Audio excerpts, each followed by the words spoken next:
Hello, everyone, and welcome back to Retention Chronicles. I am so excited for our guest today. It is not lost on me that this is the first time that we're getting to talk to a cannabis brand. So, Luke, thank you so much for being here. If you could start with your background, that would be great, and then we'll dive into it. Yeah, I'm Luke. I currently am the VP of marketing here at PAX. Been in consumer product space for over a decade, and then the last 2 years have been at PAX. Within my role, manage marketing, customer service, and then also our ecom experience.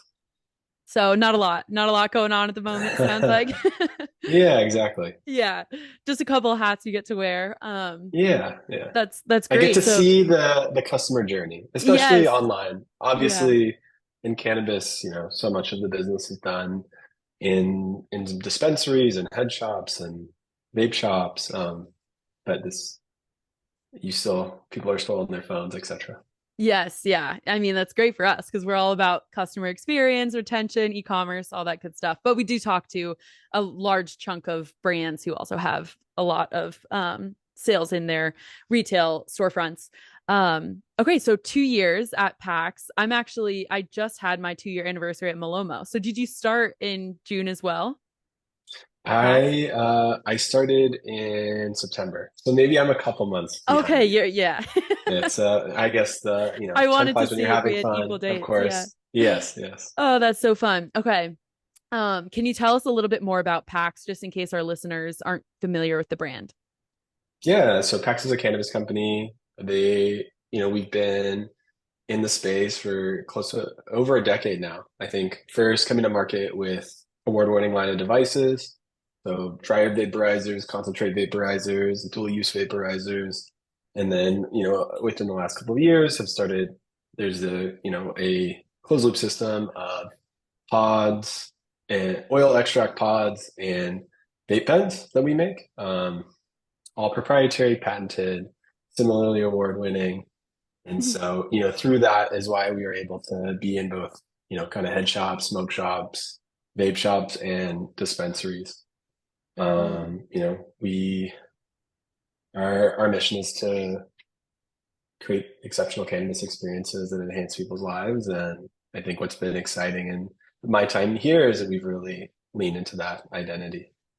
Yeah, that's awesome. So, one of the things that I was really excited about, and I mentioned it in the intro, was this is the first time we're having a cannabis brand on the podcast. So, I want to dive into just like all of the industry because, admittedly, I don't, I feel like it's one of those things where unless you're working in the industry, you don't know a ton. So, I will admit my Yeah, ignorance yeah. there. Can you tell us more about just like the journey that PAX has gone through, like since being founded 10 years ago, and then also in the 2 years that you've been there? Because I would imagine just from what I know, there has been so much growth, just whether it's behind policy or Yeah. just social movements and medicine, kind of every little bit of life. Can you kind of walk us through like the growth you've seen and maybe some of the challenges and some of the strengths of the industry?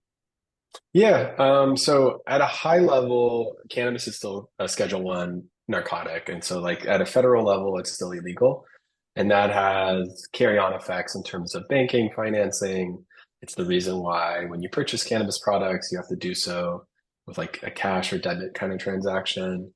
And it also means that like in the states where cannabis is either medically or recreationally legal, the states are kind of setting the laws for that area.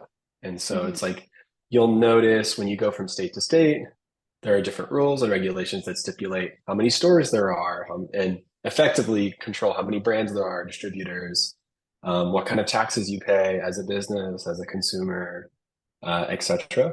And so that's a unique element of it. It also means that like unlike a lot of products, there's no interstate commerce on cannabis. So, what you consume via legal distribution channels is coming from that state. If I'm in Massachusetts or California or Colorado, the cannabis products I'm consuming were cultivated there.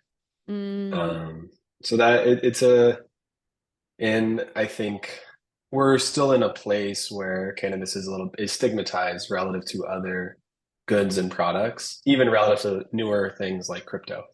Mm-hmm. And so that has carry on effects with advertising. there's restrictions in terms of what platforms we can advertise on, what partners we can work with, and it kind of trickles down from their terms of and services. And so that also kind of weighs on what we're doing.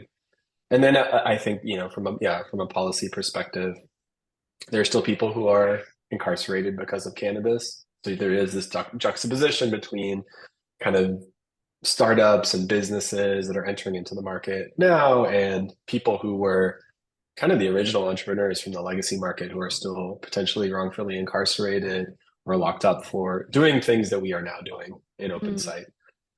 So it's like the industry still has a ways to go. I think not only from public perception, but from internal regulations. There's just a lot that still needs to be done so that it is kind of on an even playing field to even something like alcohol. Um, but I think we're closer than we ever have. This past week, Minnesota became one of the latest states to allow for recreational cannabis. So yeah, we're at a place where cannabis is recreationally legal in 23 states, and then medically legal in 38 states. So we are getting to a place where, it's like the legal cannabis market is over $30 billion. There's a ton of new brands entering into the space, new retailers. I think more and more consumers are gaining access and safe access to cannabis in legal markets, but we are not yet at 50 states, both medically and recreationally legal. We're not yet at like a policy commerce framework where it's easy for people to start businesses and grow them within a state and among states. So there's still things there's work to be done on the policy side, on the commerce side. And then I think for consumers, hopefully they Yeah. just stand to benefit from all of this. Yeah, it's super. I could see, just with the like growth over the past couple years, and like you said, was it 23 and then 38 for Yeah. recreational medical? Yeah. Just the growth there, and then like you said, there's still areas to grow into. And I know just because shipping is obviously Malomo's focus and the post purchase experience, but I equate it to like alcohol, and Yeah. you also made that comparison. And I know like shipping rules and regulations for alcohol is different state by state. And so I can imagine it gets very finicky very quickly when you're Yeah. in industries like this where it's not yeah, the connections between states or just on a federal level are all different. And so I also wanted to ask because there's the distinction then with like medical cannabis and then recreational use. So for you all, is there any differences? Like, would someone use PAX or one of your products for like medically and recreationally, or is it just one or the other? Yeah, I think it's inner. So I think like the big differences between medical and recreational usage is like if there's just different rules and restrictions that govern it. I think like because people have seen the medicinal benefits of the plant. For certain people, they can be prescribed cannabis as a form of treatment.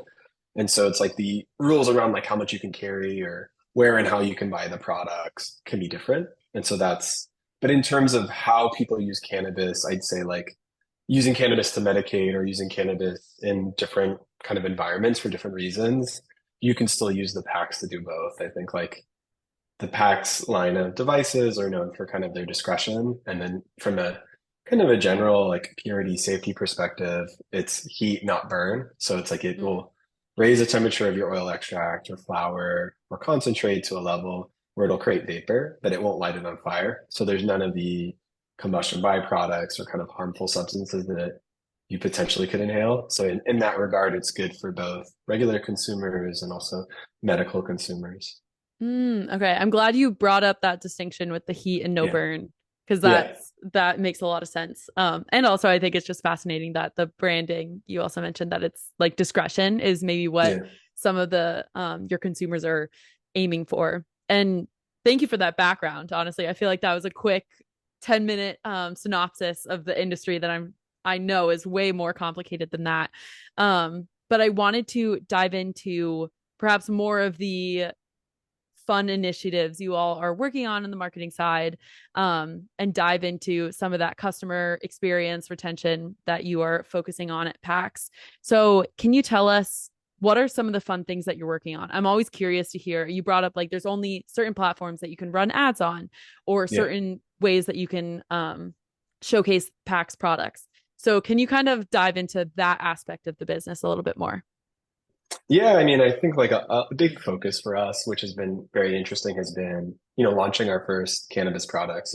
Up until that point, up until recently, we had worked with licensed brand partners to produce cannabis products that would go with our Mm, line of devices. And now we are, becoming more plant touching in the way that we do things. And so, over the course of the last 2 years, we've launched products in California, Colorado, Massachusetts, and Canada. And then not only singular products, but also product lines. So, signature line of pods, infused flower pucks, are to name a few. And so that has been really enjoyable. We're really telling those product stories, getting into the details of cultivars, strains, telling those stories based on canon, and then, seeing how consumers are interacting with the product, IRL, whether it be at launch events or dispensaries or through kind of sampling. So it's been a that's been a very enjoyable experience. I think we got some great positive validation. We won the one of the High Time SoCal Awards mm, for our Blue Dream cultivar. So that was, I think, it's good to be known for, we want to be known for the quality both of the vaporizers, but also what you put in them. And so that yeah. was great for that. And then I think beyond that, it's like um, big things we've been focused on is just finding ways to engage with consumers outside of your traditional medium. So we had a Women's History Month campaign last year where we profiled women when in the industry, and it tied into our broader campaign of More Flowerful. That was a really cool moment in terms of the kind of content we were able to produce, the kind of profiles we were able to share, and I think we got good press around it. We ended up actually winning a Clio for the campaign, which was cool. Mm. We've of late we've done more recently we did a collaboration with Stan Birch, who goes by Flu Customs on the internet. He makes kind of custom Nikes. So we made a custom pair of Nike Dunks, and we showcased them recently, actually at a fashion show during 420 in New York City. And like taking a step back, that fashion show was done in collaboration with Sunday School, which is kind of like a fashion and cannabis brand. Um, During the fashion show, one of the models walked the runway with as the Statue of Liberty with like a crown made out of PAX eras, which Oh, that's we awesome. really enjoyed. I love that.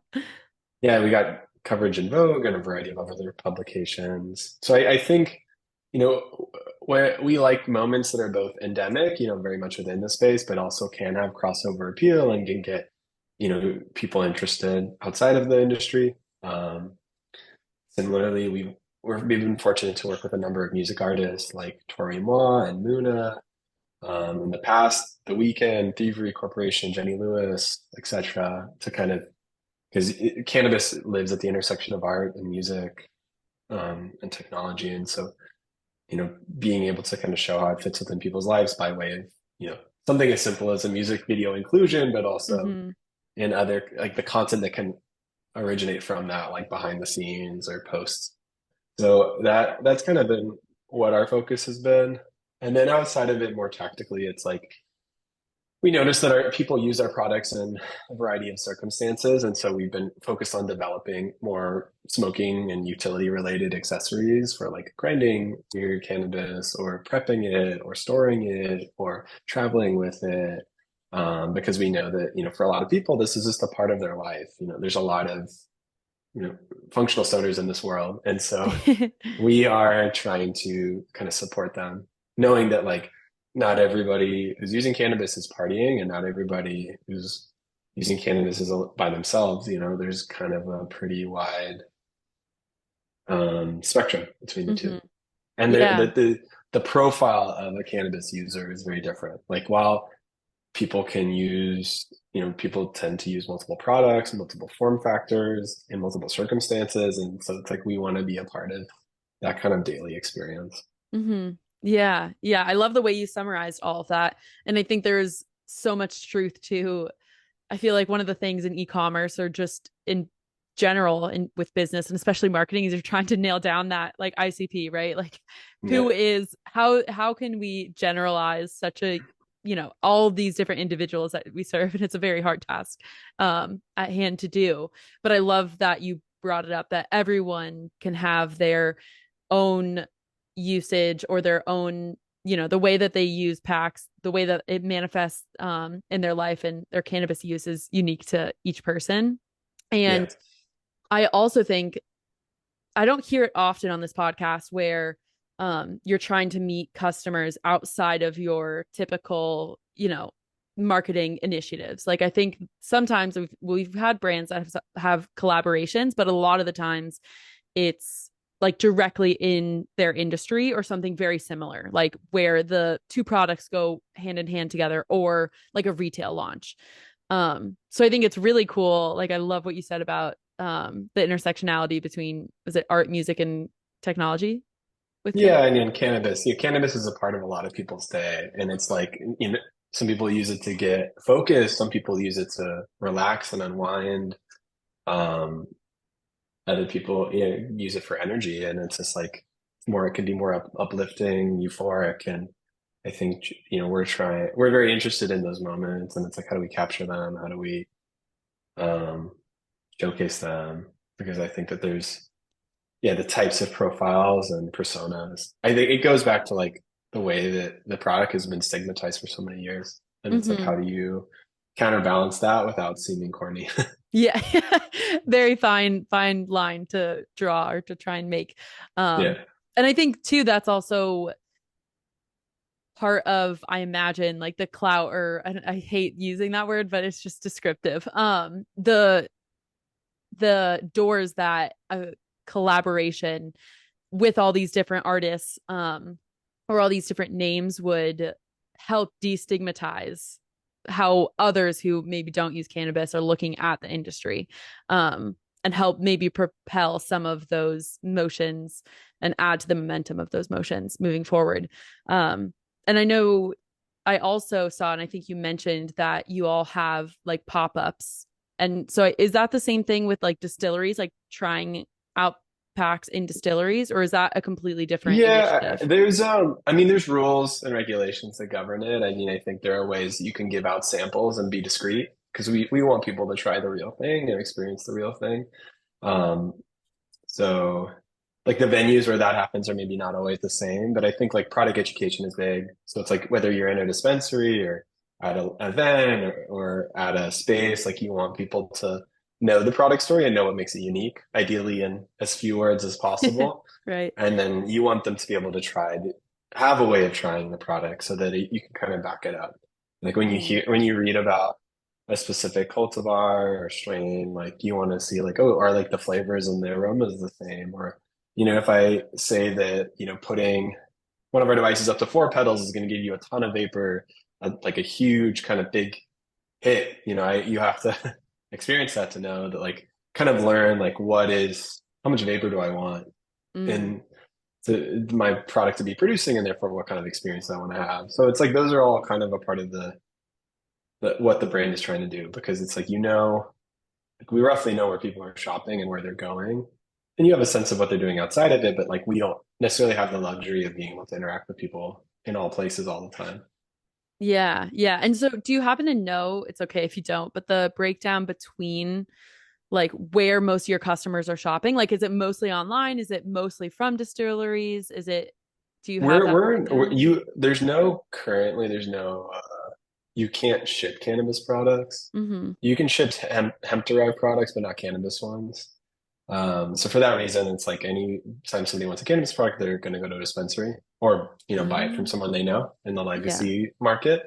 Um, and then for like, the devices themselves, you could go to online or a head shop or a vape shop or smoke shop or dispensary. So that's a little bit more open. That's, like that's more of your traditional e-commerce experience. Ah, okay, I see. See, I didn't even know that you couldn't ship cannabis. Yeah, so that and you because of that, you have to go somewhere, show it. We still do age verification online, and for certain products, we have a signature required. So it's like we do have those kind of regulations in Mhm. place. But yeah, with the cannabis, it's kind of a non-starter. Yeah, okay, okay. That makes a lot of sense. Okay. Um, so this is one of the questions that I love to ask brands whenever they come on the podcast.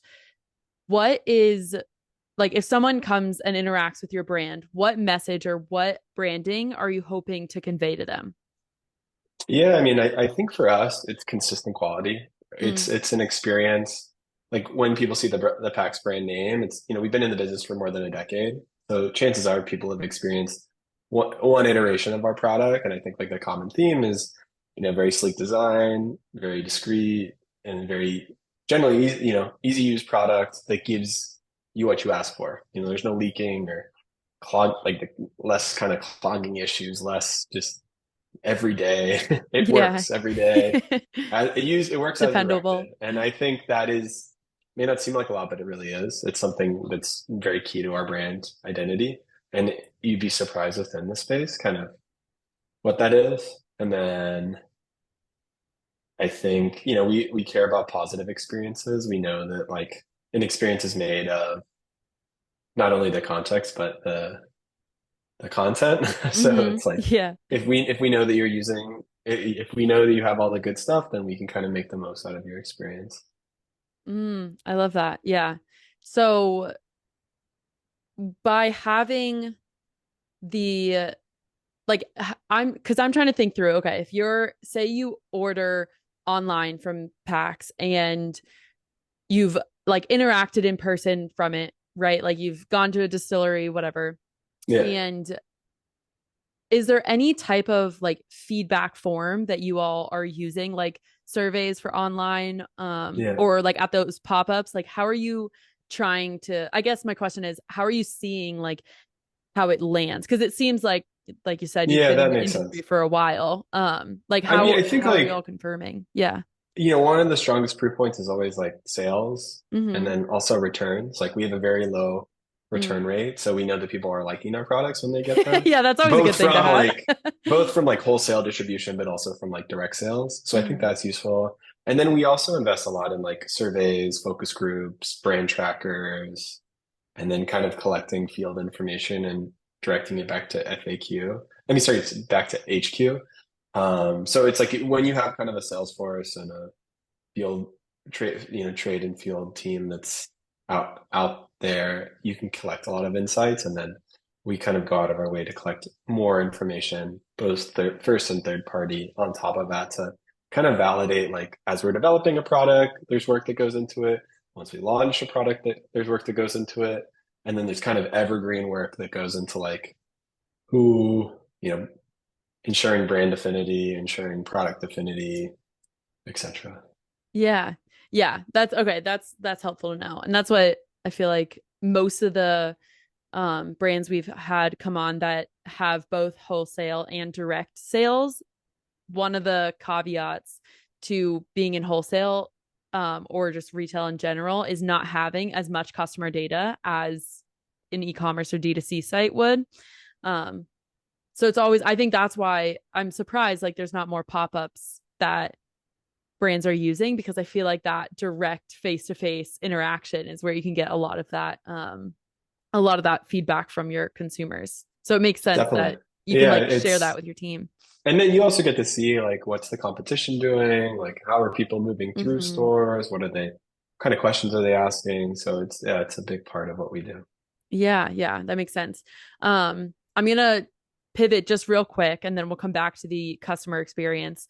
So, because there are different iterations of different products through PAX, what does like a product launch from the marketing perspective kind of look like?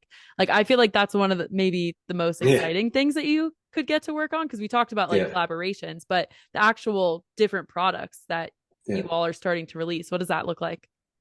Yeah, I mean, I think we try to work closely with the product team to kind of get a sense of like what are the features and benefits, what are the reasons to believe, like, why are people using this product? And then I think, because we've been in the business for a minute, it's kind of like, how do these products compare to their precedents? Like, what's new, what's Mm. interesting, so that we can communicate to people who know about PAX, and then like what's generally interesting and new as it relates to the market. And I think with cannabis products, it's maybe a little different because it's like we are not as immediately well known for our cannabis products. So it's kind of looking at like behaviors and trends. It's like what are the most popular strains or cultivars that people are buying? Like what are the form factors and making sure that we're like answering those needs in advance and then telling those stories the right way. And then I think as we get closer, it's kind of like, how are we going to go to market? Obviously, go to market is usually going to include some kind of IRL, wholesale, brick and mortar kind of experience, and then also kind of a digital experience. Like, and hopefully we can use our online touch points to funnel people into stores and help them find the places where they can buy the products. Um, so that's kind of generally how things have gone. And then once a product launches, it's a little bit of a delayed feedback loop because you have to kind of you sell products in, retailers sell them, they place repurchase orders, and then you kind of use that to inform, okay, which SKUs are doing better than others, etc. Okay. That's really interesting that you're kind of using the site as maybe like top of the funnel type Yeah, of exactly. Yeah, interactions. Yeah. it's not uncommon for someone to want to look at our website, and we have a good memorable name that's easy to find, and so we want to Good make sure SEO. that Yeah. yeah, exactly. We want to be doing double duty, right? Like just as much as Mhm. I want to sell something to someone online, I want to be able to get them to the right kind of end outcome. Yeah, yeah, that makes sense. I also, as a consumer, which I'm curious if you do this at all, because I've had chats with my coworkers because they don't do this. Yeah. Like, I'll go on a brand's Instagram and just like look through to see if, especially Yeah. if I'm shopping online, or if I'm shopping only like with a brand that's only online. I'm like, okay, I want to make sure they're reputable and Yeah. like see what they're all about. So I don't know if you do that, but that's what that reminds me of, where I'm like, I will Yeah, I totally mean look it's through. not uncommon, you want the Hmm. proof points or it's like you look for people's press or you look for product reviews. Like we try to be thoughtful of like where are the ways and places people can hear about us and making sure that we kind of cover off on them. Yeah, yeah. So one of the things I also typically ask on this podcast is to like walk through the customer experience. And that's typically if someone is buying online, but because your products are so unique and just the legislation and the not being able to ship the product, obviously we've discussed that. Do you is it easy for you to kind of tell that story of what a typical customer experience might look like? It's not perfect. I mean, I think you kind of have like your best guess of like, I think even some people do pick up and delivery. So there is kind of like there's some subset of consumers that are doing things digitally, but then they end up physically out of space or they're just chilling at home and it's similar to ordering like Uber Eats. Yeah. I think I think it's fair to assume that a lot of people are coming to our website, whether it is to like get more information about a product or use the store locator or potentially buy it or see if they can buy it online. Like we try to answer those consumer needs. And then I think like things like email sign up and social follows or just like staying within the community. It's like maybe you're not ready to buy right now, but you kind of want to stay up to date. Or honestly, in a lot of cases, as I mentioned at the beginning, we're opening markets one by one. We Hmm. recently opened New York, but most prominently in New York City Yeah. as a market. And that was big news. We have a lot of people on our email list, on our social, who are from that geo area. So you want to let them know, hey, you can now find us at XYZ dispensary. And so we try to incentivize people to stay in touch because of the pace at which we are launching new products and new markets. It's like we may not be able to serve you now, but in the future, if we can, we want you to kind of stay Mm. in touch. Yeah, And that's a then great you'll point. sprinkle in like, product education content, whether it be about the products themselves or more informational. And I think that's kind of how we keep people in the loop. And then we try to be mindful of the fact that like we don't want to inundate people with messaging. We don't want to overwhelm their feed. So I think that has been helpful for us.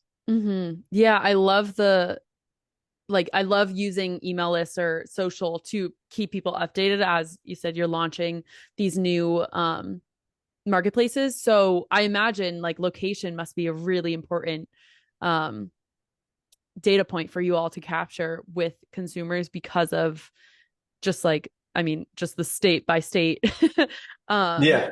different Yeah. like differing state by state regulations. So is there anything else that other than like the restrictions we talked like age and whatnot, um is there any other like customer information that you all want to capture that's industry specific? Not yet. I think that it's we like to keep things open-ended because of the fact that we don't have the full product portfolio out that we want to have out. Like Mm, we have ambitions beyond what we're currently selling.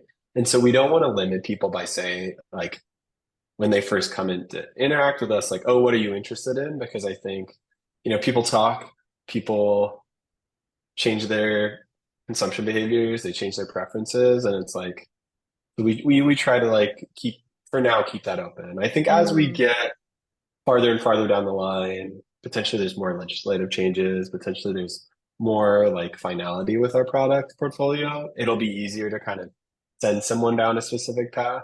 But I think we're kind of in that stage where we're still learning from people. And as I yeah. said, like more often than not, people are engaging in multiple mediums. It's like just because you use one product doesn't preclude you from another and vice versa. And Right. what we find is like as somebody becomes more interested in something, they sometimes you want to have it's like sometimes you want to have really nice wine and sometimes you just want to have easy table wine that's Yeah. yeah, and it kind of depends on the circumstance. And we want to be able to satisfy those needs.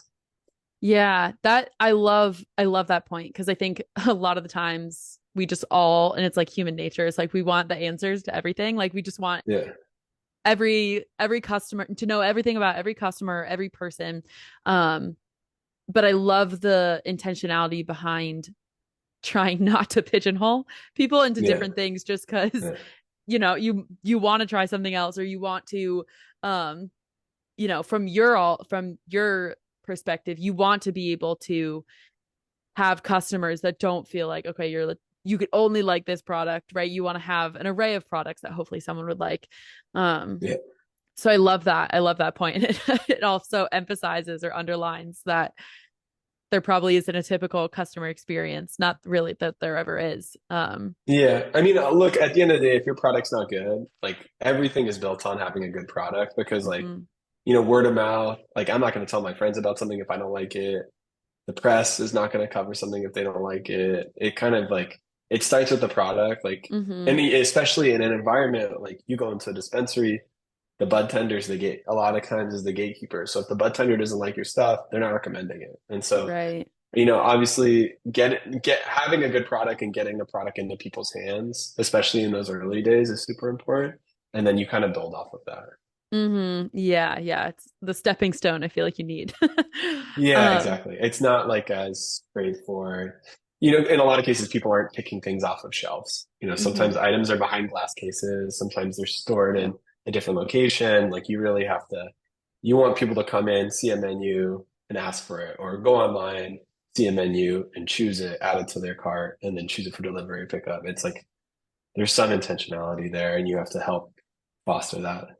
Yeah, yeah. You mentioned educational content Yeah, and wanting to share that, and that I assume is perhaps more similar to other brands, um just generally speaking, like outside of your specific industry. So I'd love to yeah, know more about that content because with the post-purchase experience, that's a lot of what Malomo focuses on is making yeah, sure that when someone gets their product, they're educated about it so they know how to use it. They know, this is this strand or this is what you bought. This is how you can yeah, like maximize the product that you're using. So yeah. can you go into more details about that?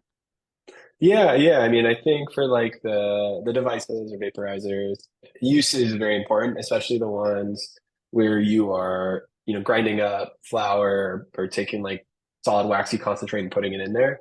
like if you don't clean and maintain the product, it will not perform well, Right. especially after repeated use. And so like care and maintenance is probably one of the most important things. So we build that into kind of our post-purchase flows for online. And we're really exploring ways to tie it to like signing up for warranty, et cetera, to make sure that like Mm, even if you don't buy with us, we're kind of keeping you in the loop. Um, and then, of course, there's blog articles on the website.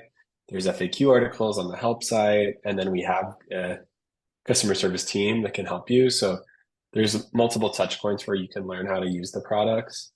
We even, we're building FAQs in the product pages, category pages. So we don't want to hide. I think like the good news is our products pretty easy to use. And so especially our newer products are very easy to use. So that helps for like the out of the box, like every product comes with instructions, use mhm. instructions.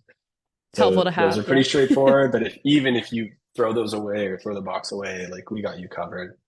And Yeah. then I'd say, the cannabis products are pretty straightforward. It's like what you see is kind of what you get. It's like Yeah. we try to outline what the experience will be like online, and we try to the kinds of cannabis products we're selling are generally available from other brands, so you have some baseline. And so there's maybe less product education there beyond kind of telling that strain or cultivar story. It's like Mm, why, how did this come to be? What's, what are the genetics story behind it? There's like a lot of the strain cultivars have really interesting stories behind them. And so sharing those stories with people. And then I think people then also worry about like, what are the effects? What are the aromas? What are the flavors? That's when I talk about the experience. It's kind of like it's similar to like again like wine, and it's like what are the tasting notes? It's like what's the bouquet? And mm, people care about. As I said, the more you enjoy cannabis as like any other kind of plant-based item, it's like people really care about what is the product experience like, and so we try to set those expectations in advance so that people can like fact check us and be like, does that sound like something I've had before? Does that look like what I should be experiencing? But then also be like, oh, that sounds like something I'll like. hmm. People have some people are still trained to have preferences, like I want indica sativa hybrid. And so it's like we need to make sure we have those products and that the products align with what they're looking for. Okay. Yeah, yeah. That makes a lot of sense. So is it kind of like there's like basics that pretty much anyone could expect? Like Yeah. the Yeah. I indica mean, it's sativa. like as Okay. long I think we want to be experts, but we don't want to talk in a way that's off-putting, right? Like Yeah, we yeah. kind of want to be someone when we Okay. say something, the heavier users, the enthusiasts are like, okay, what you're saying sounds right. And then for people who are newer or like just getting into different extraction methods or different product types are like, oh, okay, I get this now. Thank you for explaining. I've always Mm, wondered, what is a live rosin or what is a resin or what makes it special? And it's like, if we can answer that in a way that like the expert is like, yes, that's right. And then the new person is like, yes, that's interesting. Then I think we're happy. yeah, yeah. Yeah. That makes so it goes back to like branding, right? Of like what do you want Yeah. your brand voice to be? And yeah, Yeah. to It's like not be confident. It's like assuming. confident, direct, but also not like over the top. We don't. Yes, like I know more than you type. Yeah, exactly. Yeah, yeah, I get that. It's another fine line. Yeah, Uh exactly. yeah, yeah. So that's awesome. So are you sending like are you a fan of using both email and SMS? This also comes up a lot with like Email customer definitely. communications. Yeah. SMS, there are restrictions around it. So we Hmm. are Okay. restricted with like who we can work with and what we can do there. I think we believe in SMS, but it's just like there are some restrictions that are around it. It's kind of a similar thing where like certain service providers won't work with us because of it. Oh, interesting. Okay. Yeah, even Um, in this like 40 minutes or however long we've been sitting here, it's like restrictions. You just have to find your way. yeah, it's a part of it. Obviously we're fortunate in that, between our legal team, between our government relations team, like we are actively working to change some of these things. but while the law is there, you kind of have to adhere to it. Yeah, yeah. Yeah, makes sense. Okay, so last question for you, and it's going to be around customer retention because this is Retention Yeah, Chronicles, so we got to do it. yeah. How are you as the VP of marketing looking at customer retention? Like how are you measuring it? What incentives are you using to try and maximize it and grow customer retention? Super curious because we haven't touched upon that specifically yet. Yeah, yeah. I mean, I think the biggest one for us has been the product experience. Our Groovy. retention is largely built on the product and the product experience. Like our products lend themselves well to repeat purchase behavior Mm-hmm. because if you like for the PAX Aero platform, if you like it, it's a closed system. So it's like you'll continue to like it and we'll continue to offer you what you want. I guess it's not any different to like Nespresso, where it's Mm-hmm. like if you like the Nespresso system for its quality, its ease of use, its consistency, you're gonna stay on the system. And so the product is like a big part of that. And then I think on the flip side, like the PAX platform is more open-ended. Like I can take my favorite flower or concentrate and put it in there. So I'm not restricted. And so for that product, it's more about the accessories and like how do I accessorize it? How do I? And so for us, it's like how do we develop experiences that enhance it? And it's like you sell someone an iPhone, but there's the case, there's the pop socket. There's a lot of things you can like Yeah, all the augment it add-ons. with. Yep. Um, and then I think beyond that, it's just kind of how and where we show up. I think brand affinity is important post-purchase. And then I think like the product education piece is also important post-purchase. Like if you can ensure that people enjoy their first time using the product, they're much more likely to want to come back. And it's like anything that we can do to make that first experience as good as possible.